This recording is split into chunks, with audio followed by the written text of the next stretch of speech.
അസ്സലാമു അലൈക്കും വറഹ്മത്തുള്ളാഹി വബറകാതുഹു. ബിസ്മില്ലാഹിർ റഹ്മാനിർ റഹീം. അൽഹംദുലില്ലാഹി റബ്ബിൽ ആലമീൻ വസ്സലാത്തു വസ്സലാമു അലാ റസൂലിഹിൽ അമീൻ വഅലാ ആലിഹി വഅസ്ഹാബിഹി അജ്മഈൻ അമ്മാ ബഅദ്. സ്നേഹാദരണീയരായ സഹോദരന്മാരെ, സഹോദരികളെ,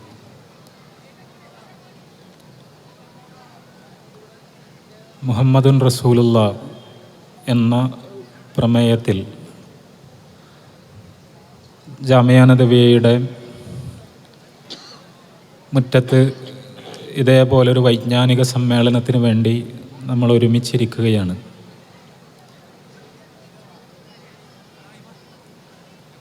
മുഹമ്മദുർ റസൂലുള്ളാഹ് എന്ന പ്രഖ്യാപനത്തിൻ്റെ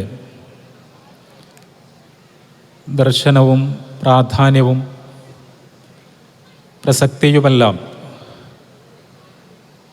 ഒരുപാട് തവണ പറഞ്ഞിട്ടുള്ളവരും കേട്ടിട്ടുള്ളവരുമാണ് നമ്മളെല്ലാവരും. പ്രവാചകൻ സല്ലല്ലാഹു അലൈഹി വസല്ലമ നമുക്ക് പറഞ്ഞു തന്ന പരലോകത്ത് വരാനിരിക്കുന്ന ഒരു സംഭവമുണ്ട്. മഹ്ശറിൽ മനുഷ്യരെല്ലാവരും വിചാരണയ്ക്ക് വേണ്ടി ഒരുമിച്ച് കൂട്ടപ്പെടുന്ന സന്ദർഭത്തിൽ വിചാരണക്കായി ഒരു മനുഷ്യൻ വിളിക്കപ്പെടും. അയാൾ മുഴുവൻ മനുഷ്യരുടെയും മുമ്പിൽ വെച്ചുകൊണ്ട് അള്ളാഹു അയാളെ വിചാരണ ചെയ്യും. ആ വിചാരണയുടെ ഭാഗമായി അയാൾ ഈ ഭൂമിയിൽ ചെയ്തിട്ടുള്ള പാപങ്ങൾ, ആ പാപങ്ങൾ എഴുതിയിട്ടുള്ള രേഖപ്പെടുത്തിയിട്ടുള്ള വലിയ കടലാസുകൾ, ചുരുളുകൾ അയാളുടെ കയ്യിലേക്ക് വെച്ച് നൽകും. നോക്കിയാൽ അറ്റം കാണാത്ത സുദീർഘമായ 99 ചുരുളുകളാണ് അയാളുടെ കയ്യിൽ ആ സമയത്ത് കിട്ടുന്നത്. ഇതിൽ മുഴുവനും അയാളിൽ നിന്ന് സംഭവിച്ചു പോയ പാപങ്ങൾ, അബദ്ധങ്ങൾ, തെറ്റുകൾ, തിന്മകൾ രേഖപ്പെടുത്തിയിരിക്കുകയാണ്. പ്രതീക്ഷ നഷ്ടപ്പെടുന്ന ആ മനുഷ്യനോട് അള്ളാഹു ചോദിക്കുന്നുണ്ട്, ഇതിലെഴുതിയതെല്ലാം സത്യം തന്നെയല്ലേ? ഇതിലെന്തെങ്കിലും അനീതിയുണ്ടോ? നിന്റെ പ്രവർത്തനങ്ങൾ രേഖപ്പെടുത്താൻ വേണ്ടി നിശ്ചയിക്കപ്പെട്ട മലക്കുകൾ നിന്നോടെന്തെങ്കിലും അതിക്രമം ചെയ്തിട്ടുണ്ടോ? വസ്തുതാപരമല്ലാത്ത എന്തെങ്കിലും പരാമർശങ്ങൾ ഈ ചുരുളുകളിലുണ്ടോ? ആ മനുഷ്യൻ അള്ളാഹുവിനോട് സത്യസന്ധനായി മറുപടി പറയുന്നുണ്ട്, ഇല്ല റബ്ബേ, ഞാൻ ചെയ്തത് മാത്രമേ ഇതിലുള്ളൂ, ചെയ്ത അളവിലേ രേഖപ്പെടുത്തപ്പെട്ടിട്ടുള്ളൂ. നിന്റെ മലക്കുകൾ യാതൊരു അതിക്രമവും അനീതിയും ചെയ്തിട്ടില്ല. വളരെ വസ്തുതാപരമായൊരു രേഖീകരണം മാത്രമാണ് ഇതിലുള്ളത് എന്ന് അയാൾ സമ്മതിക്കുന്നു. നിനക്കെന്തെങ്കിലും ഉദറുകൾ പറയാനുണ്ടോ? എക്സ്ക്യൂസുകൾ പറയാനുണ്ടോ? കാരണങ്ങൾ ബോധിപ്പിക്കാനുണ്ടോ? ഒഴികഴിവുകൾ അവതരിപ്പിക്കാനുണ്ടോ എന്ന അന്വേഷണത്തിന് അയാൾ അങ്ങേയറ്റത്തെ സത്യസന്ധതയോടുകൂടി, ഇല്ല, എനിക്ക് ഒരു തരത്തിലുള്ള ന്യായവും പറയാനില്ല, എന്നെ തന്നെ രക്ഷിച്ചെടുക്കാനുള്ള ന്യായീകരണങ്ങളൊന്നും എൻ്റെ കയ്യിലില്ല എന്നയാൾ സമ്മതിക്കുന്നു. നരകത്തിൽ എറിയപ്പെടുമെന്ന് അയാൾ വിചാരിക്കുന്ന ആ സന്ദർഭത്തിൽ അള്ളാഹു പറയുകയാണ്, അങ്ങനെയല്ല, നിന്റെ ജീവിതത്തിൽ ഒരു നന്മയുണ്ട്, ആ നന്മ ഇവിടേക്ക് കൊണ്ടുവരൂ എന്ന് അള്ളാഹു കൽപ്പിക്കുമ്പോൾ 99 സുദീർഘമായ ചുരുളുകൾ കണ്ട്, ആ ചുരുളുകൾ കണ്ട് പ്രയാസപ്പെട്ട് നിൽക്കുന്ന ആ മനുഷ്യൻ്റെ മുന്നിലേക്ക് ചെറിയ ഒരു കാർഡ്, വളരെ വളരെ ചെറിയ ഒരു കുറിപ്പടി അള്ളാഹുവിൻ്റെ കൽപ്പന പ്രകാരം അവിടേക്ക് കൊണ്ടുവരപ്പെടുകയാണ്. അതിൽ അയാളുടെ നന്മയായി രേഖപ്പെടുത്തപ്പെട്ടിട്ടുള്ളത് ഷഹാദത്ത് കലിമകളാണ്. അഷ്ഹദു അല്ലാ ഇലാഹ ഇല്ലല്ലാഹ് വഹ്ദഹു ലാ ശരീക ലഹു വഅഷ്ഹദു അന്ന മുഹമ്മദർ റസൂലുള്ളാഹി അബ്ദുഹു വറസൂലുഹു. അള്ളാഹുവിൻ്റെ പ്രവാചകൻ, ആ അള്ളാഹുവിൻ്റെ പ്രവാചകനാണ് മുഹമ്മദ് സ്വല്ലല്ലാഹു അലൈഹി വസല്ലം. മുഹമ്മദ് റസൂലുള്ളാഹി സ്വല്ലല്ലാഹു അലൈഹി വസല്ലം അള്ളാഹുവിൻ്റെ പ്രവാചകനാണ്. അഷ്ഹദു അന്ന മുഹമ്മദൻ അബ്ദുഹു വറസൂലുഹു. മുഹമ്മദ് അള്ളാഹുവിൻ്റെ അബ്ദാണ്, റസൂലാണ് എന്ന വസ്തുത ഞാൻ സാക്ഷ്യം വഹിക്കുന്നു. അതേപോലെ അഷ്ഹദു അല്ലാ ഇലാഹ ഇല്ലല്ലാഹ്, അല്ലാഹുവല്ലാതെ ആരാധനക്കർഹനായി മറ്റാരുമില്ല എന്ന യാഥാർത്ഥ്യത്തിന് ഞാൻ സാക്ഷ്യം വഹിച്ചിരിക്കുന്നു. അവന് യാതൊരു പങ്കുകാരനുമില്ല, അവൻ എല്ലാ അർത്ഥത്തിലും ഏകനാണ്, അദ്വിതീയനാണ് എന്ന വസ്തുതയ്ക്ക് ഞാൻ സാക്ഷ്യം വഹിക്കുന്നു. ഈ രണ്ട് ഷഹാദത്ത് കലിമകൾ, ആ ഷഹാദത്ത് കലിമകൾ ആത്മാർത്ഥമായി ജീവിതത്തിൽ നിർവഹിച്ചു എന്ന നന്മ, ആ നന്മ നിന്നിലുണ്ട്. എന്നിട്ട് അള്ളാഹു ഈ കടലാസ് ചുരുളുകളും ഷഹാദത്ത് കലിമ രേഖപ്പെടുത്തപ്പെട്ട ഈ ചെറിയ തുണ്ടും അവ തുലാസിലിട്ട് തൂക്കുന്ന സമയത്ത് ഷഹാദത്ത് കലിമകൾ രേഖപ്പെടുത്തപ്പെട്ട ഈ തുണ്ട് അത് കനം തൂങ്ങുമെന്നും ഈ കടലാസ് ചുരുളുകളെ അവ അതിജയിക്കുമെന്നും ആ മനുഷ്യനെ അടക്കം അത്ഭുതപ്പെടുത്തിക്കൊണ്ട് അയാൾ പരലോകത്ത് പരീക്ഷയിൽ വിജയിക്കുമെന്നും റസൂലുള്ളാഹി സ്വല്ലല്ലാഹു അലൈഹി വസല്ലം പറഞ്ഞു തന്നത് ആധികാരികമായ ഹദീസുകളിൽ നമുക്ക് കാണാൻ കഴിയും. നമ്മൾ പലപ്പോഴും ഈ സംഭവം കേട്ടിട്ടുണ്ടാകും. പക്ഷേ പലപ്പോഴും ആ മനുഷ്യനെ കുറിച്ച് പറയുമ്പോൾ വിദൂരമായ, നമ്മളുമായി ബന്ധമില്ലാത്ത ഏതോ മനുഷ്യനെ നമ്മൾ സങ്കല്പിക്കും. അങ്ങനെയല്ല സഹോദരങ്ങളെ. നമ്മളുടെയെല്ലാം ജീവിതത്തിലുള്ള തിന്മകൾ, നമ്മളുടെയെല്ലാം ജീവിതത്തിലുള്ള പാപങ്ങൾ, നമ്മളുടെയെല്ലാം ജീവിതത്തിൽ സംഭവിച്ചു കൊണ്ടിരിക്കുന്ന അബദ്ധങ്ങൾ, നമ്മളെല്ലാം നിരന്തരമായി നടത്തിക്കൊണ്ടിരിക്കുന്ന അള്ളാഹുവുമായി ബന്ധപ്പെട്ട വിഷയത്തിലുള്ള നമ്മളുടെ പിഴവുകൾ, ഇവയെല്ലാം രേഖപ്പെടുത്തുകയാണെങ്കിൽ അവ 99 സുദീർഘമായ ചുരുളുകളിൽ ഒതുങ്ങുമെന്ന് തന്നെ പ്രതീക്ഷിക്കുവാൻ നമ്മളിൽ എത്ര പേർക്ക് ധൈര്യമുണ്ടാകും? എത്രയെത്ര അബദ്ധങ്ങളാണ്, എത്രയെത്ര പാപങ്ങളാണ്, എത്രയെത്ര തിന്മകളാണ് നിരന്തരമായി നമ്മളുടെ എല്ലാം ജീവിതത്തിൽ സംഭവിച്ചു കൊണ്ടിരിക്കുന്നത്. നമ്മൾ വിശ്വാസികളായിരിക്കെ തന്നെ, നമ്മൾ അള്ളാഹുവിനെ ഭയപ്പെട്ട് ജീവിക്കുമ്പോൾ തന്നെ, നമ്മൾ അവൻ്റെ തൃപ്തി നേടിയെടുക്കാൻ പരിശ്രമിക്കുമ്പോൾ തന്നെ നമ്മളിൽ നിന്ന് അബദ്ധങ്ങളുടെ, പാപങ്ങളുടെ, തിന്മകളുടെ നൈരന്തര്യം നിരന്തരമായി സംഭവിച്ചു കൊണ്ടിരിക്കുന്നു എന്നതാണ് യാഥാർത്ഥ്യം. പക്ഷേ അങ്ങനെയായിരിക്കുമ്പോഴും നമ്മൾ നിരാശപ്പെടേണ്ടതില്ല എന്നും നമ്മൾ എല്ലാ അർത്ഥത്തിലും ആശങ്കയിലേക്ക് വീണു പോകേണ്ടതില്ല എന്നും നമ്മളുടെ ഷഹാദത്ത് കലിമകൾ, ആ ഷഹാദത്ത് കലിമകൾ ആത്മാർത്ഥമായി നമ്മൾ നിർവഹിക്കുന്നുണ്ടെങ്കിൽ അള്ളാഹു മാത്രമാണ് ആരാധനക്കർഹനെന്നും മുഹമ്മദ് റസൂലുള്ളാഹി സ്വല്ലല്ലാഹു അലൈഹി വസല്ലം അള്ളാഹുവിൻ്റെ പ്രവാചകനാണ് എന്നുമുള്ള യാഥാർത്ഥ്യത്തെ ആത്മാർത്ഥമായി നമ്മൾ ഉൾക്കൊണ്ടിട്ടുണ്ടെങ്കിൽ, അതിനെ നമ്മൾ പ്രഖ്യാപിക്കുന്നുണ്ടെങ്കിൽ, അതിനെ നമ്മളുടെ ജീവിതത്തിൻ്റെ അസ്ഥിവാരമായി നമ്മൾ പ്രഖ്യാപിക്കുന്നുണ്ടെങ്കിൽ, അതിനെ നമ്മൾ അങ്ങനെ സ്വീകരിക്കുന്നുണ്ടെങ്കിൽ, നമ്മളുടെ ജീവിതത്തിൽ സംഭവിച്ചു പോകുന്ന അബദ്ധങ്ങളെയും പാപങ്ങളെയുമെല്ലാം അതിജയിക്കുവാനുള്ള ഉൾക്കരുത്തും ശേഷിയും ഭാരവും യഥാർത്ഥത്തിൽ അതിനുണ്ട് എന്നും നാളെ പരലോകത്ത് അത് നമ്മുടെ സ്വർഗം ഉറപ്പുവരുത്തുമെന്നും റസൂലുള്ളാഹി സ്വല്ലല്ലാഹു അലൈഹി വസല്ലം പഠിപ്പിക്കുന്നതാണ് നമ്മളിവിടെ യഥാർത്ഥത്തിൽ കാണുന്നത്. ഇത് ഇവിടെ മാത്രമല്ല, റസൂലുള്ളാഹി സ്വല്ലല്ലാഹു അലൈഹി വസല്ലം പല വാചകങ്ങളിൽ, പല സന്ദർഭങ്ങളിൽ, പല രീതികളിൽ ഇത് നമ്മളെ നിരന്തരമായി ഓർമ്മിപ്പിച്ചത് നമുക്ക് കാണാൻ കഴിയും. ലാ ഇലാഹ ഇല്ലല്ലാ മുഹമ്മദുർ റസൂലുള്ളാഹ് എന്ന തത്വം, അതിൽ നമ്മൾ ലാ ഇലാഹ ഇല്ലല്ലാ എന്ന തത്വത്തിൻ്റെ പ്രാധാന്യം നമുക്കറിയാം. അതിന് ഒരിക്കലും ഒരു തരത്തിലുള്ള അപകടവും സംഭവിക്കാതെ നമ്മളുടെ ജീവിതത്തിൽ അത് നമ്മൾ മുറുകെ പിടിക്കുന്നു. പക്ഷേ നമ്മളൊന്ന് ആലോചിച്ച് നോക്കുക, ആ ലാ ഇലാഹ ഇല്ലല്ലാ എന്ന തത്വം പോലും നമ്മൾക്ക് കിട്ടുന്നത് എവിടെ നിന്നാണ്? ലാ ഇലാഹ ഇല്ലല്ലാ എന്ന നമ്മളുടെ ജീവിതത്തിൻ്റെ, നമ്മളുടെ ആദർശത്തിൻ്റെ അടിത്തറ എന്ന് നമ്മൾ പറയുന്ന ആ പ്രഖ്യാപനമുണ്ടല്ലോ, ആ പ്രഖ്യാപനം പോലും നമ്മൾക്ക് ലഭിക്കുന്നത് എവിടെ നിന്നാണ്? മുഹമ്മദ് റസൂലുള്ളാഹി സ്വല്ലല്ലാഹു അലൈഹി വസല്ലം അള്ളാഹുവിൻ്റെ പ്രവാചകൻ അതാകണം നമ്മളുടെ ജീവിതത്തിൻ്റെ അടിത്തറ എന്ന് നമ്മളെ പറഞ്ഞു പഠിപ്പിച്ചത് കൊണ്ടാണ് ലാ ഇലാഹ ഇല്ലല്ലാ എന്ന തത്വം പോലും നമ്മൾക്ക് ലഭിക്കുന്നത്. ഞാൻ പറയുന്നത് നിങ്ങൾക്ക് മനസ്സിലാകുന്നുണ്ടാകുമെന്നാണ് ഞാൻ വിചാരിക്കുന്നത്. ലാ ഇലാഹ ഇല്ലല്ലാ ആണ് നമ്മളുടെ വിശ്വാസത്തിൻ്റെ ഒന്നാമത്തെ ഭാഗം, അതാണ് നമ്മളുടെ അടിത്തറ. ലാ ഇലാഹ ഇല്ലല്ലാ എന്ന് പറഞ്ഞു കഴിഞ്ഞാൽ അതിനോടനുബന്ധമായി നമ്മൾ മുഹമ്മദുർ റസൂലുള്ളാഹി എന്ന് നമ്മൾ പറയുന്നു. പക്ഷേ ആ ലാ ഇലാഹ ഇല്ലല്ലാ പോലും, ലാ ഇലാഹ ഇല്ലല്ലാ എന്ന പ്രപഞ്ചരക്ഷിതാവിനെ പറ്റിയുള്ള അടിസ്ഥാനപരമായ പ്രഖ്യാപനം പോലും, ആ പ്രഖ്യാപനം പോലും നമ്മൾക്ക് ലഭിക്കുന്നത് മുഹമ്മദ് നബിയിൽ നിന്നാണ്.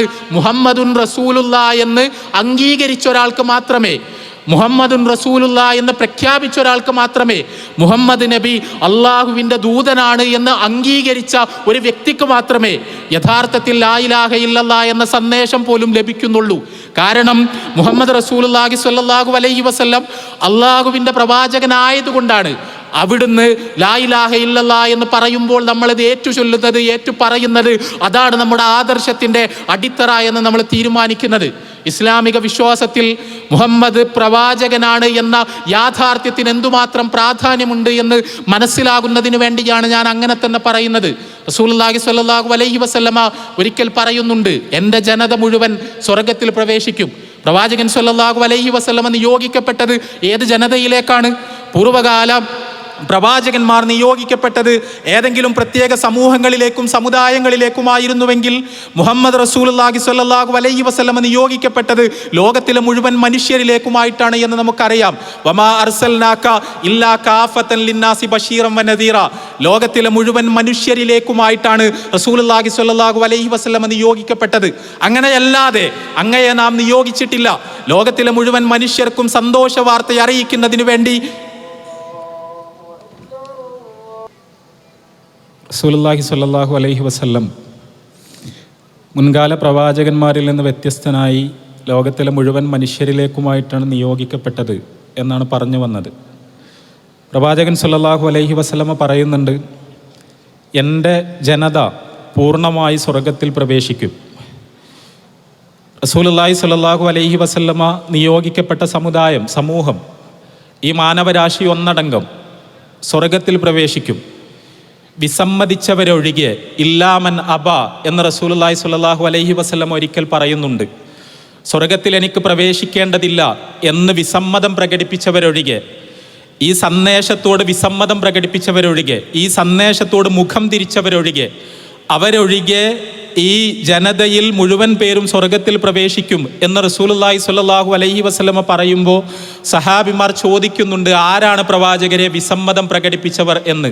പ്രവാചകൻ സ്വല്ലല്ലാഹു അലൈഹി വസല്ലമ അതിന് നൽകുന്ന മറുപടി, പ്രസിദ്ധമായ മറുപടി, എന്നെ അനുസരിച്ചവൻ ആരാണോ അവനാണ് സ്വർഗത്തിൽ പ്രവേശിക്കുന്നത്.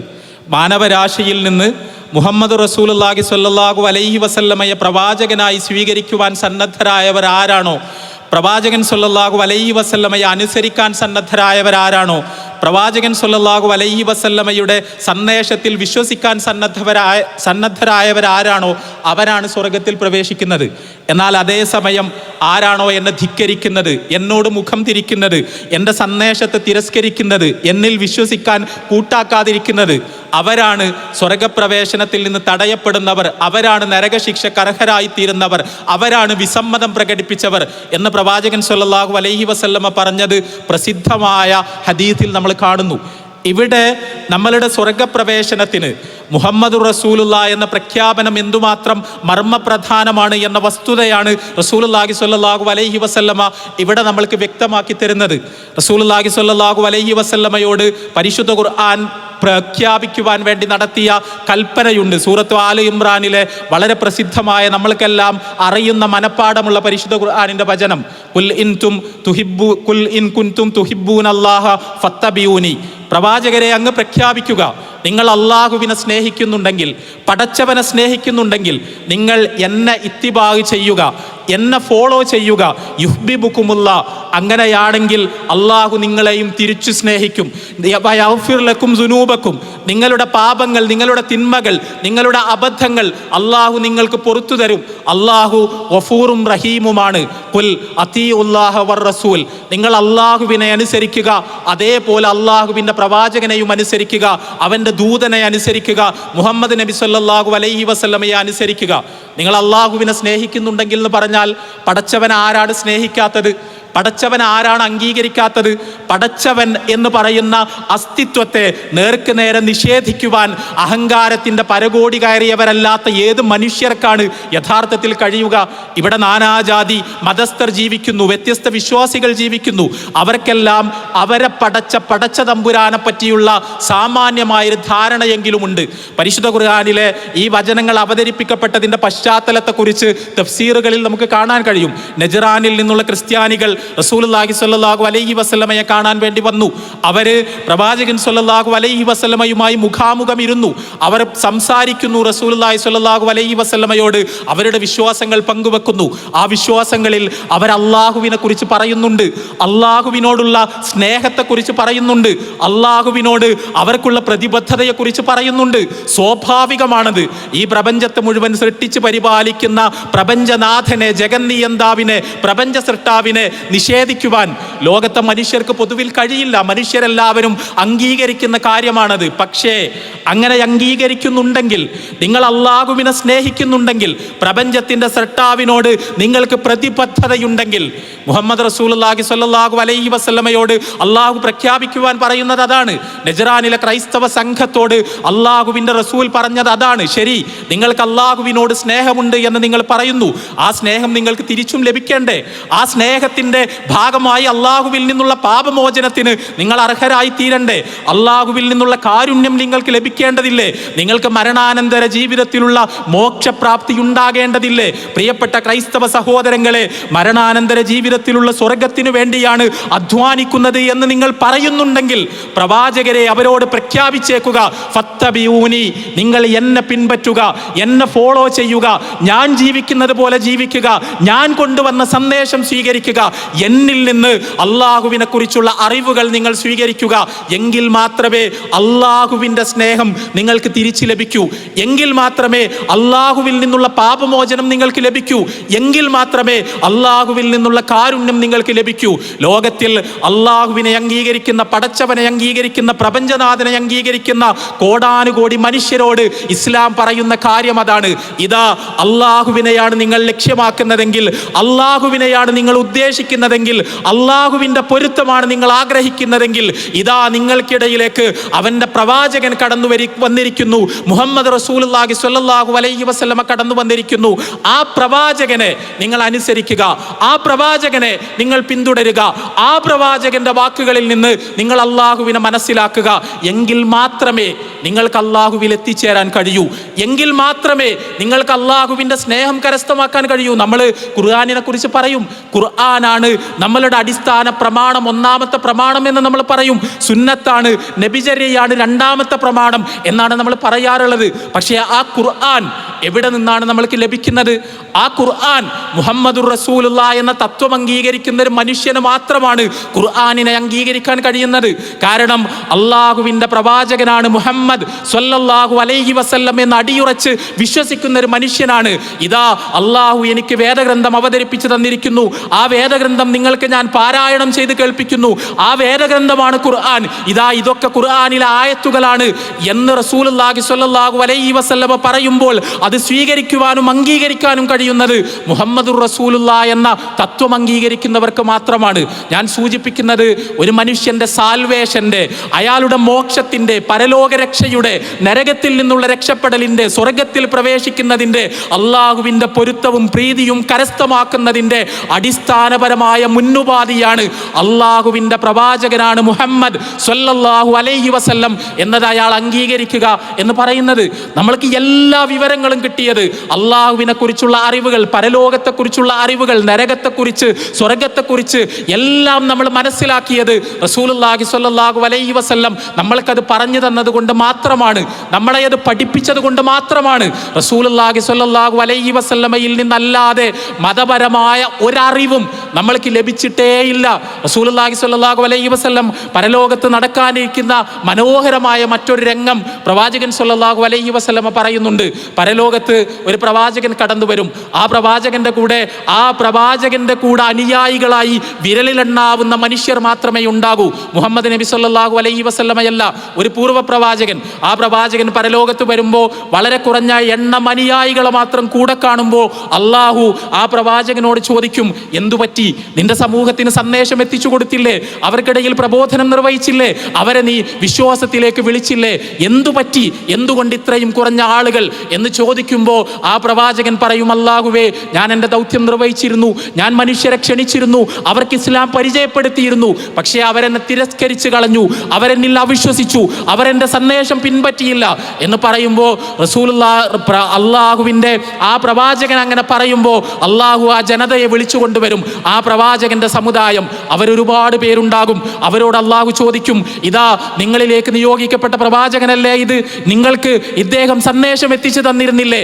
എന്തുകൊണ്ടാണ് നിങ്ങൾ അദ്ദേഹത്തെ തിരസ്കരിച്ചത് എന്ന് ചോദിക്കുമ്പോൾ ആ സമൂഹം അള്ളാഹുവിനോട് പറയുമെന്നാണ്, ഇല്ല, ഞങ്ങൾക്കിടയിലേക്ക് ഒരു താക്കീതുകാരൻ കടന്നു വന്നിട്ടില്ല, ഞങ്ങൾക്കിടയിലേക്ക് ഒരു പ്രവാചകൻ കടന്നു വന്നിട്ടില്ല, ഞങ്ങൾക്കിടയിൽ ആരും പ്രബോധനം നിർവഹിച്ചിട്ടില്ല, ഈ മനുഷ്യൻ ഞങ്ങളെ നിന്റെ ദീനിലേക്ക് ക്ഷണിച്ചിട്ടില്ല, ഉത്തരവാദിത്തം നിർവഹിച്ചിട്ടില്ല.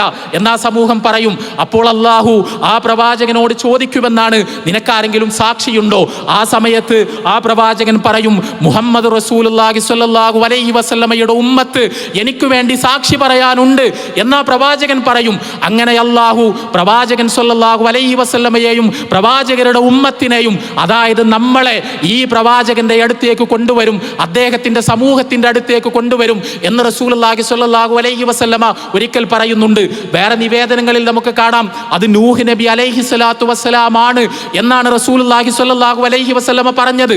അങ്ങനെ അള്ളാഹുവിന്റെ മുന്നിൽ ഹാജരാക്കപ്പെടുന്ന ആ പ്രവാചകൻ നൂഹ് നബി ആയിരിക്കും എന്ന് വേറെ ചില നിവേദനങ്ങളിൽ നമുക്ക് കാണാം. നൂഹ് നബി അലൈഹി സ്വലാത്തു വസ്സലാം ഒരു സഹസ്രാബ്ദത്തിനടുത്ത് കാലം മനുഷ്യരെ അള്ളാഹുവിലേക്ക് വിളിച്ചുകൊണ്ടേയിരുന്ന മഹാപ്രവാചകൻ. പക്ഷേ വിരലിലെണ്ണാവുന്ന അനുയായികളെ മാത്രം ലഭിച്ച പ്രവാചകൻ. ആ പ്രവാചകന്റെ ജനത പരലോകത്ത് വെച്ചു പോലും ആ പ്രവാചകനെ നിഷേധിക്കുവാൻ ശ്രമിക്കും. ആ പ്രവാചകൻ ഞങ്ങൾക്കിടയിൽ പ്രബോധനം നിർവഹിച്ചിട്ടില്ല, അതുകൊണ്ടാണ് ഞങ്ങൾ അവിശ്വാസികളായി പോയത് എന്ന് അല്ലാഹുവിനോട് പറയാൻ ശ്രമിച്ചു നോക്കും. ആ സമയത്ത് റസൂലുള്ളാഹി സ്വല്ലല്ലാഹു അലൈഹി വസല്ലമയുടെ ഉമ്മത്തിനെ അള്ളാഹു അങ്ങോട്ട് കൊണ്ടുവരും. അവിടെ പ്രവാചകന്റെ ഉമ്മത്തിനോട് അള്ളാഹു ചോദിക്കും, ഈ പ്രവാചകൻ പറയുന്നത് സത്യമാണോ? അദ്ദേഹം ദൗത്യം നിർവഹിച്ചിട്ടുണ്ടോ? റിസാലത്ത് നിറവേറ്റിയിട്ടുണ്ടോ? മനുഷ്യർക്ക് സന്ദേശം പകർന്നു നൽകിയിട്ടുണ്ടോ എന്ന് ചോദിക്കുമ്പോൾ അള്ളാഹുവിന്റെ പ്രവാചകന്റെ മുന്നിൽ വെച്ച് പ്രവാചകന്റെ ഉമ്മത്ത് മുഹമ്മദ് റസൂലുള്ളാഹി സ്വല്ലല്ലാഹു അലൈഹി വസല്ലമയുടെ ഉമ്മത്ത് പറയും, അതെ, അദ്ദേഹം പറയുന്നത് സത്യമാണ്, അദ്ദേഹം പ്രബോധനം നിർവഹിച്ചിട്ടുണ്ട്, ആ മനുഷ്യർക്ക് സന്ദേശം എത്തിച്ചു കൊടുത്തിട്ടുണ്ട്, പക്ഷേ അവർ തിരസ്കരിക്കുകയാണ് ചെയ്തത് എന്ന് ആ പ്രവാചകന് വേണ്ടി പ്രവാചകൻ സ്വല്ലല്ലാഹു അലൈഹി വസല്ലമയുടെ ഉമ്മത്ത് സാക്ഷി പറയും. അള്ളാഹു ചോദിക്കും, നിങ്ങൾ എങ്ങനെ അത് അറിഞ്ഞു? നിങ്ങൾ എങ്ങനെ അത് കണ്ടു? നിങ്ങൾക്ക് എങ്ങനെ അത് അറിയാം എന്ന് ചോദിക്കുന്ന സമയത്ത് റസൂലുള്ളാഹി സ്വല്ലല്ലാഹു അലൈഹി വസല്ലമയുടെ ഉമ്മത്ത് പറയുന്നുണ്ട്, ഞങ്ങളുടെ പ്രവാചകൻ മുഹമ്മദ് റസൂലുള്ളാഹി സ്വല്ലല്ലാഹു അലൈഹി വസല്ലം ഞങ്ങൾക്ക് പറഞ്ഞു തന്നിട്ടുണ്ട്. പൂർവ്വകാലത്ത് ഇങ്ങനെയൊരു പ്രവാചകൻ ഉണ്ടായിരുന്നു, അദ്ദേഹത്തിന്റെ സമൂഹം അദ്ദേഹത്തെ നിഷേധിച്ചു തള്ളി, കുറഞ്ഞ അനുയായികൾ മാത്രമേ അദ്ദേഹത്തിന് ലഭിച്ചുള്ളൂ. അദ്ദേഹത്തിന്റെ റിസാലത്ത് രാപ്പകലില്ലാതെ അധ്വാനിച്ച് നിർവഹിച്ചിട്ടുണ്ട്, പക്ഷേ അദ്ദേഹത്തിന്റെ സമുദായം അദ്ദേഹത്തെ തിരസ്കരിക്കുകയാണ് ചെയ്തത് എന്ന് ഞങ്ങളുടെ പ്രവാചകൻ മുഹമ്മദ് നബി സ്വല്ലല്ലാഹു അലൈഹി വസല്ലമ പറഞ്ഞു തന്നതുകൊണ്ട് ഞങ്ങൾക്കറിയാം എന്ന് റസൂലുള്ളാഹി സ്വല്ലല്ലാഹു അലൈഹി വസല്ലമയുടെ ഉമ്മത്ത് അള്ളാഹുവിന്റെ മുന്നിൽ ആ പ്രവാചകന് വേണ്ടി സാക്ഷ്യം പറയും എന്ന് റസൂലുള്ളാഹി സ്വല്ലല്ലാഹു അലൈഹി വസല്ലം നമ്മൾക്ക് പറഞ്ഞു തരുന്നുണ്ട്. അവിടെ തുടർന്ന് റസൂലുള്ളാഹി സ്വല്ലല്ലാഹു അലൈഹി വസല്ലം വകദാലിക ജഅൽനാകും ഉമ്മത്തൻ വസതൻ ലിതകൂനു ശുഹദാ അലന്നാസ് എന്ന് തുടങ്ങുന്ന പരിശുദ്ധ ഖുർആനിലെ ആയത്ത് ആ സമയത്ത് പാരായണം ചെയ്തതായി സഹാബിമാർ വിശദീകരിക്കുന്നത് കാണാം. ഞാനതിൻ്റെ വിശദാംശങ്ങളിലേക്ക് കടന്നു പോവുകയല്ല. നമ്മൾ നൂഹ് നബിയിൽ വിശ്വസിക്കുന്നു. എന്തുകൊണ്ട്? പ്രിയപ്പെട്ട നമ്മുടെ പ്രവാചകൻ മുഹമ്മദ് റസൂലുള്ളാഹി സ്വല്ലല്ലാഹു അലൈഹി വസല്ലം നമുക്ക് പറഞ്ഞു തന്നതുകൊണ്ട്. നമ്മൾ ഇബ്രാഹിം നബിയുടെ ജീവിതം, അതിൻ്റെ കഥകൾ, ചരിത്രങ്ങൾ നമ്മൾ മനസ്സിലാക്കുന്നു, വിശ്വസിക്കുന്നു. ഈസാ നബിയെക്കുറിച്ച്, മൂസാ നബിയെക്കുറിച്ച്, ഒരുപാട് പൂർവ്വ പ്രവാചകന്മാരെ കുറിച്ച് നമ്മൾ അറിയുന്നു, മനസ്സിലാക്കുന്നു, വിശ്വസിക്കുന്നു. ഒരൊറ്റ മനുഷ്യൻ, ഒരേ ഒരു മനുഷ്യൻ, കോടിക്കണക്കിന് മനുഷ്യരുള്ള ഈ ഭൂമുഖത്ത് ഒരാൾ പറഞ്ഞതിൻ്റെ പേരിൽ മാത്രം, അവിടുത്തെ നാവിൽ നിന്ന് കേട്ടതിൻ്റെ പേരിൽ മാത്രം, അവിടുന്ന് പകർന്നു തന്നതിൻ്റെ പേരിൽ മാത്രം അള്ളാഹുവിൻ്റെ പ്രവാചകനാണ് റസൂലുള്ളാഹി സ്വല്ലല്ലാഹു അലൈഹി വസല്ലമ എന്ന ബോധ്യത്തിൻ്റെ അടിസ്ഥാനത്തിൽ അത് നമ്മൾ വിശ്വസിക്കുന്നു, ഉൾക്കൊള്ളുന്നു. അങ്ങനെ വിശ്വസിക്കുകയും ഉൾക്കൊള്ളുകയും ചെയ്യുമ്പോഴാണ് നമ്മൾ വിശ്വാസികളായി തീരുന്നത്. ഒരു വിശ്വാസി എന്ന നിലയിൽ നമ്മൾ എന്തെല്ലാം വിശ്വസിക്കുന്നുണ്ടോ, എന്തെല്ലാം അംഗീകരിക്കുന്നുണ്ടോ, എന്തെല്ലാം ചെയ്യുന്നുണ്ടോ, എന്തിൽ നിന്നെല്ലാം മാറി നിൽക്കുന്നുണ്ടോ, അത് സകലതും മുഹമ്മദുർ റസൂലുള്ളാഹി എന്ന തത്വത്തിൽ നമ്മൾ വിശ്വസിക്കുന്നത് കൊണ്ടാണ്, അതിനെ നമ്മൾ അംഗീകരിക്കുന്നത് കൊണ്ടാണ് നമ്മളുടെ ജീവിതത്തിൽ ഉണ്ടാകുന്നത് എന്നാണ് ഞാൻ സൂചിപ്പിക്കുന്നത്. ഇത് ചെറിയൊരു കാര്യമല്ല.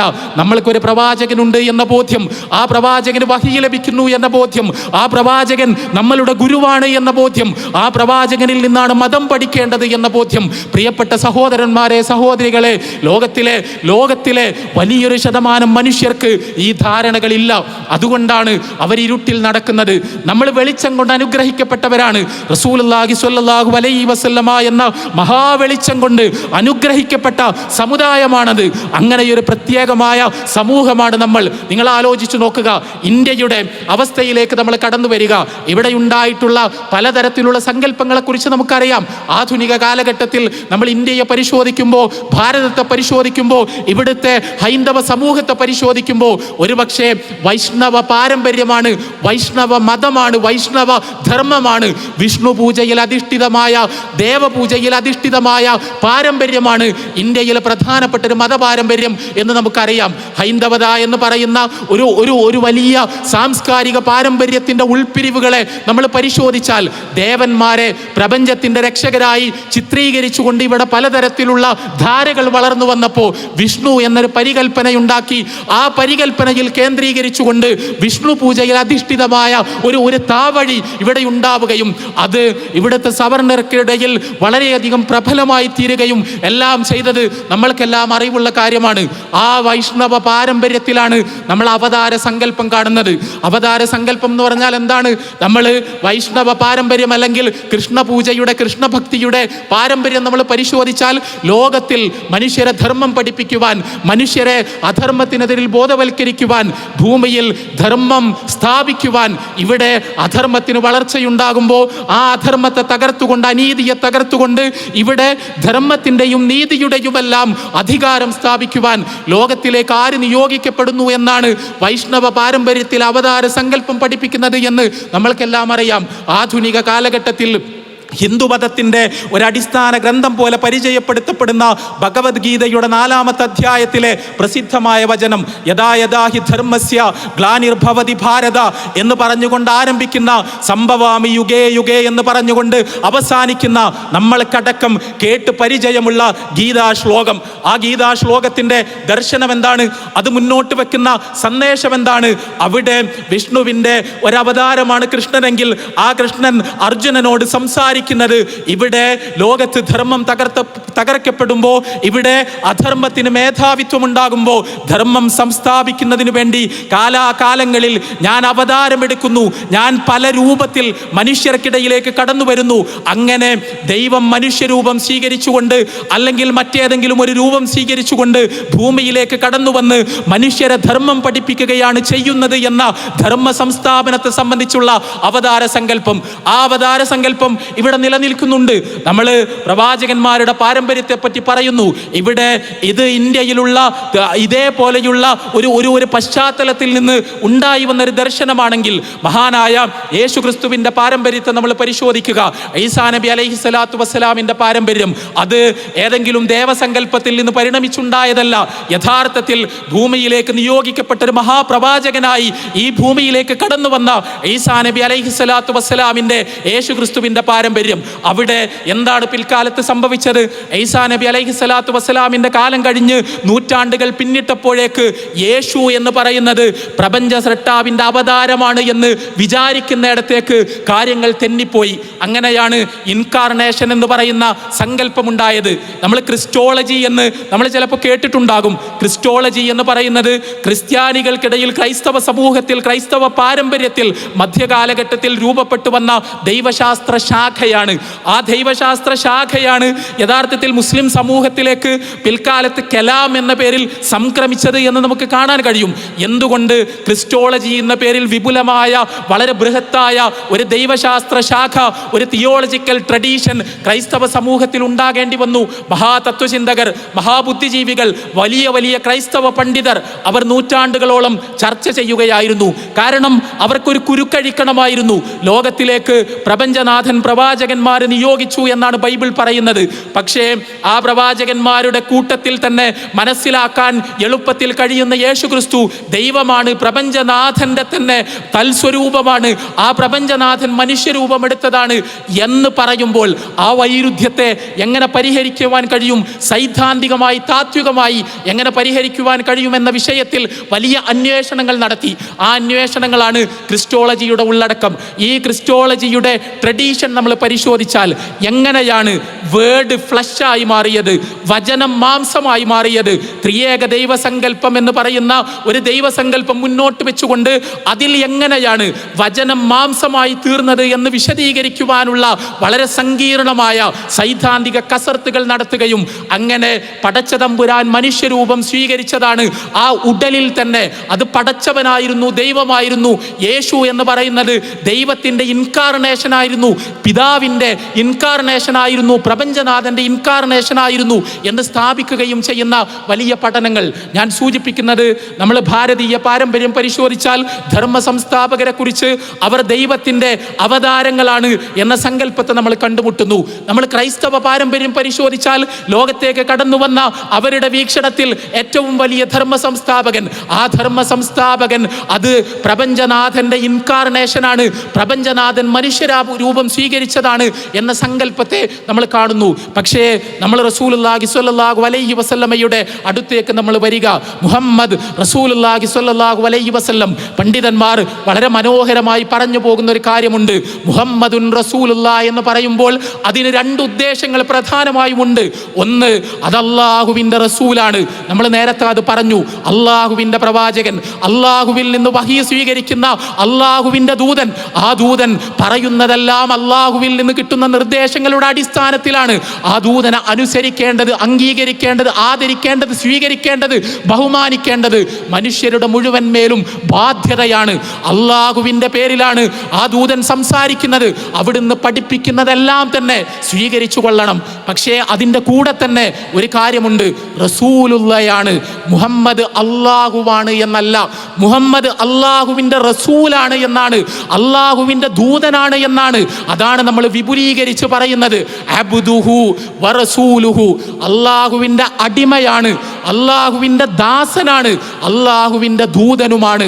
അല്ലാഹുവല്ല, അല്ലാഹുവിൻ്റെ പ്രതിരൂപമല്ല, അല്ലാഹുവിൻ്റെ അവതാരമല്ല, അല്ലാഹുവിൻ്റെ ഇൻകാർണേഷൻ അല്ല, അല്ലാഹുവിൻ്റെ ഏതെങ്കിലും തരത്തിലുള്ള അംശമുള്ള ഒരു ശരീരമോ ആത്മാവോ അല്ല. മനുഷ്യനാണ്, അടിമയാണ്, ദൂതനാണ്, ദാസനാണ്. അല്ലാഹുവിൻ്റെ ഒരംശവും പ്രവാചകൻ സ്വല്ലല്ലാഹു അലൈഹി വസല്ലമയിലില്ല.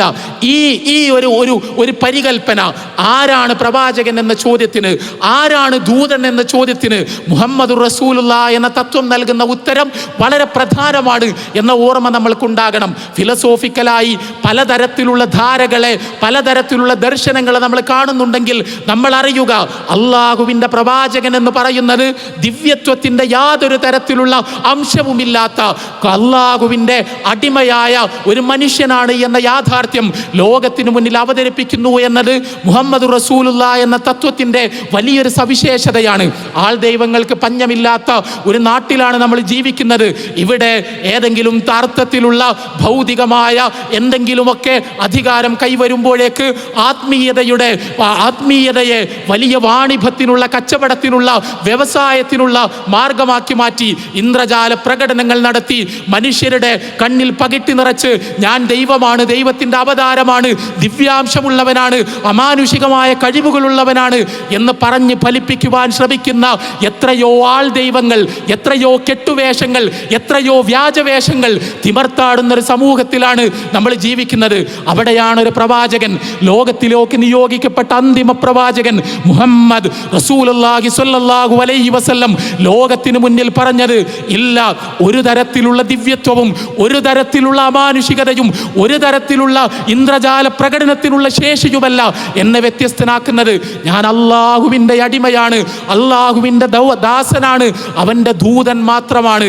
എന്നെ നിങ്ങൾ ആരാധിക്കൂ എന്നല്ല, അവനെ നിങ്ങൾ ആരാധിക്കൂ എന്ന് പറയാനാണ് ഞാൻ നിങ്ങൾക്കിടയിലേക്ക് നിയോഗിക്കപ്പെട്ടിരിക്കുന്നത്. നമ്മളെ അനുഗ്രഹിക്കുന്നത്, നമ്മളെ രക്ഷിക്കുന്നത്, നമ്മളെ ശിക്ഷിക്കുന്നത് എല്ലാം തന്നെ ഈ പ്രപഞ്ചത്തെ മുഴുവൻ സൃഷ്ടിച്ച് പരിപാലിക്കുന്ന പടച്ച തമ്പുരാനാണ്. അവനിലേക്കാണ് നിങ്ങൾ പോകേണ്ടത്, അവനെയാണ് നിങ്ങൾ ലക്ഷ്യമാക്കേണ്ടത്, അവനെയാണ് നിങ്ങൾ ആരാധിക്കേണ്ടത്. അവൻ എനിക്ക് പഠിപ്പിച്ചു തരുന്ന അറിവുകൾ നിങ്ങൾക്ക് കൈമാറുക എന്ന് പറയുന്ന ദൗത്യം മാത്രമാണ് ഞാൻ നിർവഹിക്കുന്നത് എന്ന് റസൂലുള്ളാഹി സ്വല്ലല്ലാഹു അലൈഹി വസല്ലം എത്ര സ്പഷ്ടമായിട്ടാണ്, എത്രയെത്ര വാക്കുകളിലാണ്, ഏതൊക്കെ രീതികളിലാണ് നബി സല്ലല്ലാഹു അലൈഹി വസല്ലമ നിരന്തരമായി പഠിപ്പിച്ചു കൊണ്ടിരുന്നത് എന്ന് നമുക്കറിയാം. ഞാനതിൻ്റെ വിശദാംശങ്ങളിലേക്കൊന്നും പോവുകയല്ല.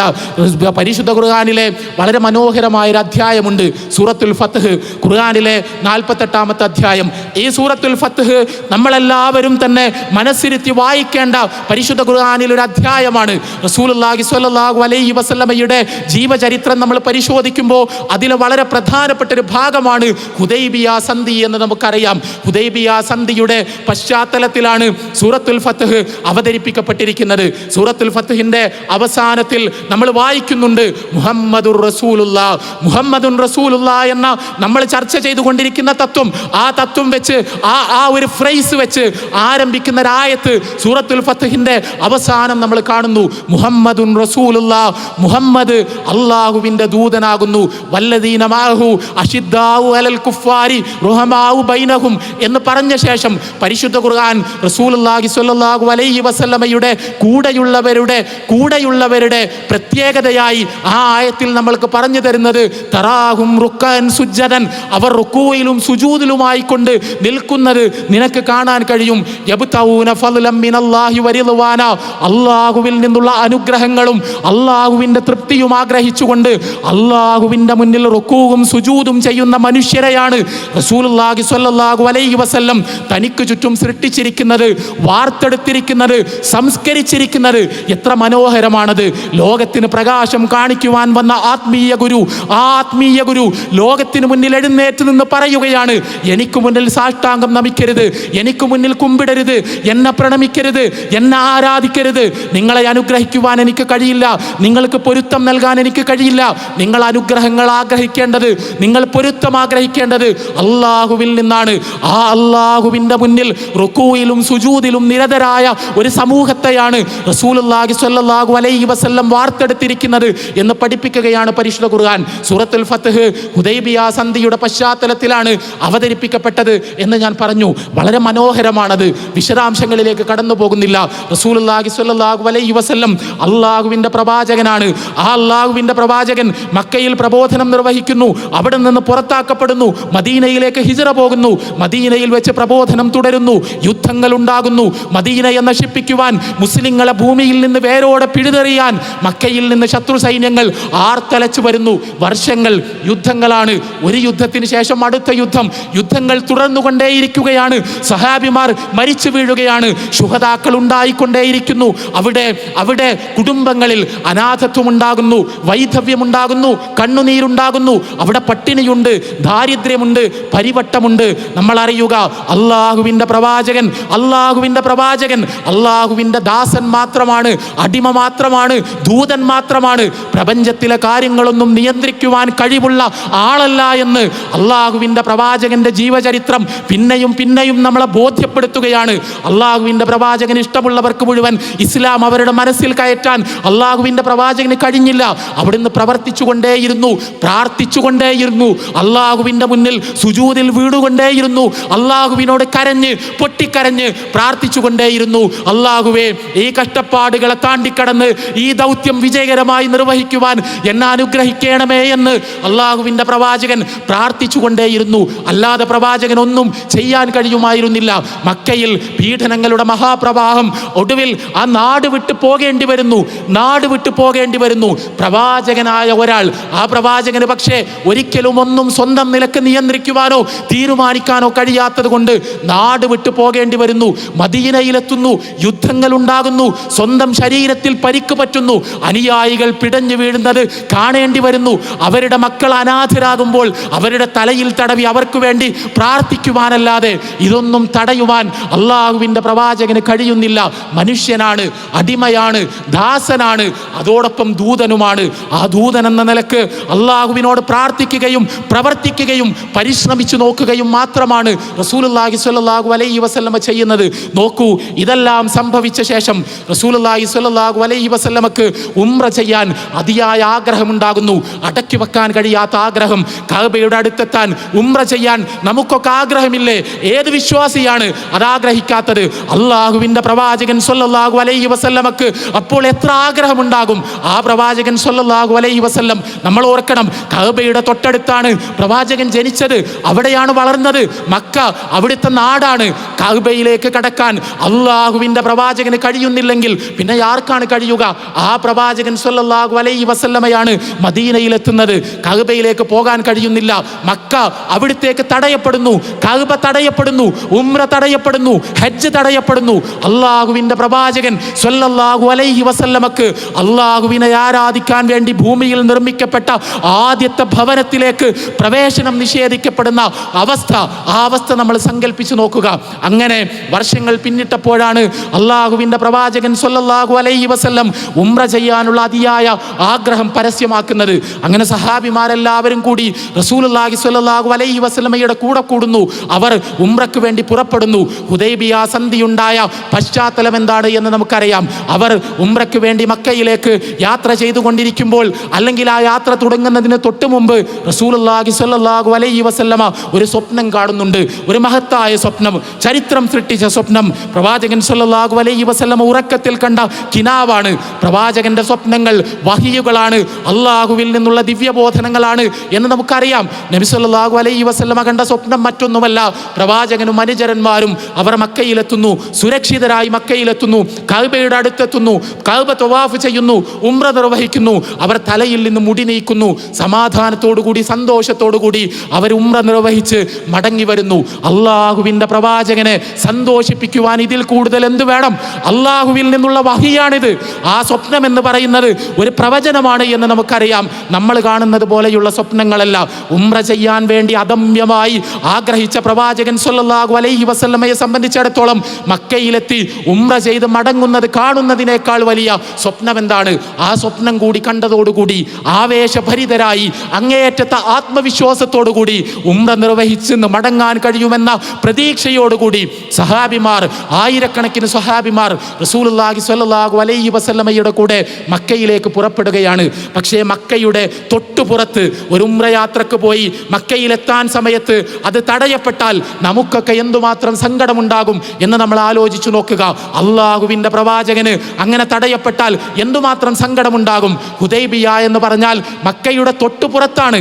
ജിദ്ദയിൽ നിന്ന് മക്കയിലേക്ക് പോകുമ്പോൾ ഇപ്പോഴും നമ്മൾക്ക് ആ സ്ഥലം കാണാൻ കഴിയും. അവിടെ മക്കയുടെ തൊട്ടിപ്പുറത്ത് മുശ്രിക്കുകൾ റസൂലുള്ളാഹി സ്വല്ലല്ലാഹു അലൈഹി വസല്ലമയെയും സഹാബിമാരെയും തടയുകയാണ്. ഉംറ ചെയ്യാൻ സമ്മതിക്കില്ല എന്ന് പറയുകയാണ്. മക്കയിലേക്ക് പ്രവേശിപ്പിക്കില്ല എന്ന് പറയുകയാണ്. മടങ്ങിപ്പോകണമെന്ന് നിർബന്ധ സ്വരത്തിൽ ആജ്ഞാപിക്കുകയാണ്. പലതരത്തിൽ അങ്ങോട്ടും ഇങ്ങോട്ടും ചർച്ചകളും കൂടിക്കാഴ്ചകളും എല്ലാം നടന്നിട്ടും സമ്മതിക്കില്ല എന്ന തീർപ്പിൽ മുശ്രിക്കുകൾ ഉറച്ചു നിൽക്കുകയാണ്. യുദ്ധം ചെയ്യാനല്ല ഞങ്ങൾ വന്നത്, ആക്രമിക്കാനല്ല ഞങ്ങൾ വന്നത്, ഞങ്ങളുടെ കയ്യിൽ ആയുധങ്ങളില്ല, ഞങ്ങൾ ഉംറ നിർവഹിക്കും, തിരിച്ചു പോകും, സമാധാനപരമായി തിരിച്ചു പോകും എന്ന് പറഞ്ഞിട്ട് പോലും കുടുംബക്കാരും ബന്ധുക്കളും വീട്ടുകാരും നാട്ടുകാരുമായ ആ മനുഷ്യർ അഹങ്കാരത്തിൻ്റെ ധാർഷ്ട്യത്തിൻ്റെ കൊടുമുടി കയറി റസൂലുള്ളാഹി സ്വല്ലല്ലാഹു അലൈഹി വസല്ലമയോടും സഹാബിമാരോടും പറയുകയാണ്, സമ്മതിക്കില്ല, സമ്മതിക്കില്ല എന്ന് പറഞ്ഞാൽ സമ്മതിക്കില്ല. നമ്മൾ ആലോചിച്ചു നോക്കുക. മുഹമ്മദുൻ റസൂലുള്ളാഹ് അബ്ദുഹു വറസൂലുഹു, അള്ളാഹുവിൻ്റെ അടിമയാണ്, അള്ളാഹുവിൻ്റെ ദൂതനുമാണ്, അള്ളാഹുവിൻ്റെ അടിമ മാത്രമാണ്. ഒരു കാര്യവും പ്രവാചകന്റെ നിയന്ത്രണത്തിലല്ല. നാളെ എന്താണ് സംഭവിക്കുക എന്ന് റസൂലുള്ളാഹി സ്വല്ലല്ലാഹു അലൈഹി വസല്ലമക്ക് അറിയില്ല. ഈ ഉംറയ്ക്ക് വേണ്ടി ഇത്രയധികം ആഗ്രഹിച്ച് മദീനയിൽ നിന്ന് ഈ ദൂരം മുഴുവൻ താണ്ടിക്കടന്ന് ഒരു സ്വപ്ന ദർശനമുണ്ടായി. ആ സ്വപ്നത്തിൻ്റെ പുലർച്ചെ പ്രതീക്ഷിച്ച് ആയിരക്കണക്കിന് സഹാബിമാരെയും കൂട്ടി മക്കയുടെ തൊട്ടു പുറത്തെത്തിയിട്ട് ഒരു വിട്ടുവീഴ്ചക്കും സന്നദ്ധമല്ലാതെ മക്കയിലെ മുശ്രിക്കുകൾ പ്രവാചകൻ സ്വല്ലല്ലാഹു അലൈഹി വസല്ലമയെയും സഹാബിമാരെയും തടഞ്ഞു നിർത്തുന്നു. അങ്ങനെയാണ് സന്ധി വ്യവസ്ഥകൾ ഉണ്ടാകുന്നത്. ആ സന്ധി വ്യവസ്ഥകളിൽ ഒന്നാമത്തെ വ്യവസ്ഥ ഇവർ മടങ്ങിപ്പോകണമെന്നതാണ്. ആ സന്ധി വ്യവസ്ഥയിൽ ഒപ്പുവെക്കാൻ റസൂലുള്ളാഹി സ്വല്ലല്ലാഹു അലൈഹി വസല്ലമ സമ്മതിച്ചപ്പോഴാണ് ഉമർ റളിയല്ലാഹു അൻഹു ചോദിക്കുന്നത്, അല്ല പ്രവാചകരെ, എന്താണിത്? അങ്ങ് അല്ലാഹുവിൻ്റെ പ്രവാചകനല്ലേ, നമ്മളല്ലേ സത്യത്തിൻ്റെ പക്ഷത്തുള്ളത്, അപ്പുറത്തുള്ളത് അസത്യത്തിൻ്റെ വാഹകരല്ലേ, അവർ വിഗ്രഹാരാധകരല്ലേ, ഈ തരത്തിലുള്ളൊരു വ്യവസ്ഥക്ക് എന്തിനാണ് നമ്മൾ കീഴൊതുങ്ങുന്നത്? അപമാനകരമെന്ന് ഒറ്റ നോട്ടത്തിൽ തോന്നാവുന്ന വ്യവസ്ഥകളാണ് ആ കരാറിൽ മുഴുവനുമുള്ളത്. ഒരു വ്യവസ്ഥ പോലും മുസ്ലിങ്ങൾക്ക് അനുകൂലമല്ല, എല്ലാം തന്നെ ശത്രുക്കൾക്ക് അനുകൂലമാണ്, അവരുടെ മേധാവിത്വം അംഗീകരിക്കുന്നതാണ്.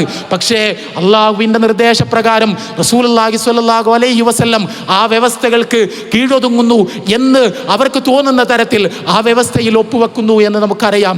ആ സമയത്ത് അവിടെ സഹാബിമാർക്കിടയിൽ ഖിന്നത പടർന്നപ്പോൾ, സങ്കടം പടർന്നപ്പോൾ, നിരാശ പടർന്നപ്പോൾ, അവരെല്ലാം കൂടി ഫ്രസ്ട്രേറ്റഡ് ആയപ്പോൾ അവിടെ വെച്ചാണ് സൂറത്തുൽ ഫത്ഹ് അവതരിപ്പിക്കപ്പെടുന്നത്. ആ സൂറത്തുൽ സൂറത്തുൽ ഫത്ഹിന്റെ 1-ാമത്തെ ആയത്ത് നമ്മൾ ശ്രദ്ധിക്കണം. ഇന്നാ ഫതഹ്നാ ലക ഫത്ഹം മുബീനാ. ഇതാ പ്രവാചകരെ, അങ്ങേക്ക് സുവ്യക്തമായ വിജയം, വ്യക്തമായ വിജയം, പ്രസ്പഷ്ടമായ വിജയം, ഒരു സംശയവുമില്ലാത്ത വിജയം അങ്ങേക്ക് നാം സമ്മാനിച്ചിരിക്കുന്നു. ആ വ്യക്തമായ വിജയമാണ് അങ്ങേക്കുണ്ടായിരിക്കുന്നത്. പരാജയപ്പെട്ടു എന്ന് എല്ലാവരും കരുതിയ ഒരു സന്ദർഭത്തിൽ, എല്ലാവരും വിചാരിച്ച ഒരു സന്ദർഭത്തിൽ പരിശുദ്ധ ഖുർആൻ പറഞ്ഞത് വ്യക്തമായ വിജയം നിങ്ങൾക്ക് നൽകിയിരിക്കുന്നു എന്നാണ്. ലഖദ് സ്വദഖല്ലാഹു റസൂലഹു സൂറത്തുൽ ഫത്ഹിൽ നമ്മൾ വായിക്കും, അള്ളാഹുവിൻ്റെ പ്രവാചകനെ അള്ളാഹു സത്യപ്പെടുത്തുകയാണ് ചെയ്തിരിക്കുന്നത്, കളവാക്കിയിട്ടില്ല. അർറുഇയാ ബിൽ ഹഖ്, അവിടുന്ന് കണ്ട സ്വപ്നം, ആ സ്വപ്നം സത്യമാണ്, യാഥാർത്ഥ്യമാണ്, അത് യാഥാർത്ഥ്യമായി പുലരുക തന്നെ ചെയ്യും. പ്രവാചകൻ ഇങ്ങനെയൊരു സ്വപ്നം കണ്ടിട്ട് എന്തുകൊണ്ട് നമുക്ക് കഅബയിൽ പ്രവേശിക്കാൻ കഴിഞ്ഞില്ല എന്ന് നിങ്ങൾ ആശങ്കപ്പെടേണ്ടതില്ല, നിങ്ങൾ വിചാരിക്കേണ്ടതില്ല. അള്ളാഹുവിൻ്റെ പ്രവാചകൻ ഒരു സ്വപ്നം കണ്ടിട്ടുണ്ടെങ്കിൽ ആ സ്വപ്നം സത്യമായി പുലരുക തന്നെ ചെയ്യും. അത് വഹിയാണ്. പക്ഷേ ഇത് അബ്ദാണ്, ഇത് അടിമയാണ്, ഇത് ദാസനാണ്, ഇത് അല്ലാഹുവല്ല. അവിടുന്ന് വിചാരിക്കുന്നത് പോലെ, അവിടുന്ന് കണക്ക് കൂട്ടുന്നത് പോലെ, അവിടുന്ന് പ്രതീക്ഷിക്കുന്നത് പോലെ അതേപോലെ സംഭവിക്കും എന്ന് നമ്മൾ വിചാരിക്കരുത്. അള്ളാഹുവിൻ്റെ കയ്യിലാണ് കാര്യങ്ങളുടെ തീരുമാനമുള്ളത്. എന്നിട്ട് റസൂലുള്ളാഹി സ്വല്ലല്ലാഹു അലൈഹി വസല്ലമയെ ആശ്വസിപ്പിക്കുകയാണ് സൂറത്തുൽ ഫത്ഹിൽ മുഴുവൻ. അവിടെ നമ്മൾക്കറിയാം റസൂലുള്ളാഹി സ്വല്ലല്ലാഹു അലൈഹി വസല്ലമ മടങ്ങിപ്പോകുന്നു. പ്രവാചകൻ അവിടുത്തെ സഹാബിമാരോട് പറയുന്നുണ്ട്, സ്വപ്നം കണ്ടു എന്നത് ശരിയാണ്, ഈ വർഷം തന്നെ നമ്മൾക്ക് ഉംറ ചെയ്യാൻ കഴിയുമെന്ന സ്വപ്നത്തിലില്ല. ഇപ്പോഴാണ് പ്രവാചകന്റെ ശ്രദ്ധയിലേക്ക് അത് അങ്ങനെ വരുന്നത്. വർഷവും തീയതിയുമൊന്നും അള്ളാഹു പറഞ്ഞിട്ടില്ല. അവർ അല്പം കാത്തിരുന്നു. ഹുദൈബിയ വ്യവസ്ഥ അത് മുശ്രിക്കുകൾ ലംഘിച്ചു. മക്ക പ്രവാചകന്റെ അധീനതയിലായി. ഒരു ഉംറ മാത്രമാണ് അവർ ആഗ്രഹിച്ചിരുന്നതെങ്കിൽ അറേബ്യ ഒന്നടങ്കം റസൂലുള്ളാഹി സ്വല്ലല്ലാഹു അലൈഹി വസല്ലമയുടെ കയ്യിൽ അല്ലാഹു സുബ്ഹാനഹു വ തആല വെച്ചുകൊടുത്തു. അതിനുള്ള വഴി തുറക്കലായി ഈ ഹുദൈബിയ സന്ധി മാറി. അവർ പരാജയമെന്ന് കരുതിയത്, അവർ പ്രത്യക്ഷത്തിൽ ഒരു പിന്നോട്ട് പോക്കെന്ന് കരുതിയത് ഒരു മഹാവിജയത്തിന്റെ നാന്ദിയായി പണ്ഡിതന്മാർ പറയാറുള്ളതാണ്. പ്രിയപ്പെട്ട മുസ്ലിം സഹോദരങ്ങളെ, അള്ളാഹുവിനോട് നിങ്ങൾ കരഞ്ഞ് പ്രാർത്ഥിക്കുന്ന 100 കാര്യങ്ങൾ ഉണ്ടാകും. ഞാനിങ്ങനെയൊക്കെ ചോദിച്ചിട്ടും എന്താണ് അള്ളാഹു എനിക്ക് അതിനുത്തരം നൽകാത്തത് എന്ന് നമ്മൾ വിചാരിക്കുന്ന കാര്യങ്ങൾ ഉണ്ടാകും. പടച്ചവനെ, ഞാൻ എത്ര ചോദിച്ചു, അതെനിക്ക് കിട്ടേണ്ട സമയമായി, ഇപ്പോഴാണ് എനിക്കത് ആവശ്യമുള്ളത്, ഇനിയും നീ ഇത് തരുന്നില്ലേ എന്ന് നമ്മൾ വിചാരിച്ചു പോകുന്ന എത്രയോ കാര്യങ്ങളുണ്ടാകും. കാത്തിരിക്കുക, വിശ്വസിക്കുക, അള്ളാഹുവിൽ ഭരമേൽപ്പിക്കുക, അള്ളാഹുവിൽ നിങ്ങളുടെ ട്രസ്റ്റ് ഉണ്ടാവുക. അള്ളാഹു നിങ്ങൾക്ക് വേണ്ടി നിങ്ങളെക്കാൾ നല്ല പ്ലാൻ ഉണ്ടാക്കിയിട്ടുണ്ട് എന്ന്, നിങ്ങളെക്കാൾ നിങ്ങളെ സ്നേഹിക്കുന്ന അള്ളാഹു നിങ്ങൾക്ക് വേണ്ടി നിങ്ങൾ പ്രതീക്ഷിക്കാത്തത് കാത്തുവെച്ചിട്ടുണ്ട് എന്ന്, നിങ്ങൾ വിചാരിക്കാത്ത സമയത്ത്, എന്നാൽ ഏറ്റവും ഉചിതമായ സമയത്ത്, നിങ്ങൾ വിചാരിച്ചതിനേക്കാൾ വലിയ രൂപത്തിൽ അത് അള്ളാഹു നിനക്ക് നൽകുമെന്ന്, നിങ്ങൾക്ക് നൽകുമെന്ന് നിനക്ക് ഉറപ്പുണ്ടാകണം എന്ന് പണ്ഡിതന്മാർ പറയുമ്പോൾ പലപ്പോഴും അവർ ഹുദൈബിയ സന്ധിയുടെ കാര്യം ഉദാഹരിക്കുന്നത് നമുക്ക് കാണാൻ കഴിയും. മക്കയുടെ തൊട്ടടുത്തെത്തി, അത്രയൊക്കെ പ്രാർത്ഥിച്ച് അങ്ങനെയൊരു സ്വപ്നമുണ്ടായി. എന്നിട്ട് പോലും പിരിഞ്ഞു പോകേണ്ടി വന്ന, തിരിച്ചു പോകേണ്ടി വന്ന റസൂലുള്ളാഹി സ്വല്ലല്ലാഹു അലൈഹി വസല്ലമക്കും സഹാബിമാർക്കും ഏതാനും വർഷങ്ങൾക്കുള്ളിൽ അറേബ്യ ഒന്നടങ്കം അവരുടെ അധീനതയിലേക്ക് വരുന്ന നയനാനന്ദകരമായ കാഴ്ചയുണ്ടായി.